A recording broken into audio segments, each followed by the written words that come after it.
নামাজ কাজা হয়ে যাবে, তারপরও নবীজিকে ঘুম থেকে তোলা যাবে না, যাবে না, যাবে না, যাবে না, যাবে না। আপনারা বলবেন হুজুর আপনি তো এক্ষুনি বললেন শরীয়তের বিধান হলো আসসালাতু খায়রুম মিনান নাওম, সকল ঘুম হতে নামাজ হলো উত্তম।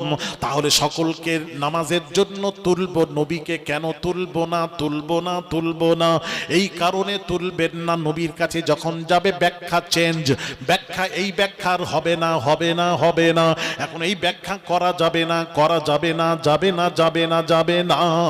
সকল ঘুম হতে নামাজ উত্তম, এটা সকলের, সকলের, নবী ছাড়া সকলের। তার কারণ আমাদের ঘুম আলাদা, নবীর ঘুম আলাদা। নবী ঘুমিয়ে থাকলে নবীকে ঘুম থেকে তোলা যাবে না, যাবে না, যাবে না, যাবে না। আমাদেরকে তুলুন, আমাদেরকে নামাজের জন্য তুলে দিন। তার কারণ আমি যে ব্যক্তি আমাকে স্বপ্ন দেখলো ফাকাদ রাআল হক, সে সত্যই আমি রাসূলুল্লাহ সাল্লাল্লাহু আলাইহি ওয়াসাল্লামকেই দেখলো। লা ইয়াতামাসসালু শাইতানু বি, রাওয়াহুল বুখারী, শয়তান আমার সুরত ধারণ করতে পারে না। আরো জোরে, আরো জোরে।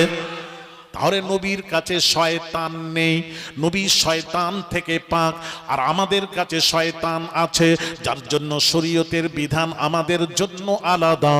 আমাদের জন্য আলাদাটা কি? ফজরের আজান হয়, মুয়াজ্জিন আজান দেয় আসসালাতু খায়রুম মিনান নাওম, সালাত মানে নামাজ, খায়ের মানে উত্তম, নাওম মানে ঘুম। সকল ঘুম হতে আল্লাহর নামাজ হলো উত্তম, সকল ঘুম হতে আল্লাহর নামাজ হলো উত্তম। ফজরের আজানে মুয়াজ্জিন বলেন, এই জন্য শরীয়তের বিধান হলো কোন পীর সাহেব, হাজী সাহেব, গাজী সাহেব, এমনকি গাউসে আজম যদি ঘুমিয়ে থাকেন, মাহবুবে সুবহানি, কুতুবে রব্বানি, হযরত শেখ মহিউদ্দিন আব্দুল কাদের জিলানী আল বাগদাদি হুজুরও যদি ঘুমিয়ে থাকেন, নামাজ কাজা হওয়ার সম্ভাবনা যদি থাকে, গাউসে আজমকে আদবের সাথে নামাজের জন্য তুলে দিন, তুলে দিন, তুলে দিন। তার কারণ হলো আসসালাতু খায়রুম মিনান নাওম, শরীয়তের বিধান হলো সকল ঘুম হতে আল্লাহর নামাজ হলো উত্তম। গাউসে পাকের ঘুম হতে আল্লাহর নামাজ হলো উত্তম।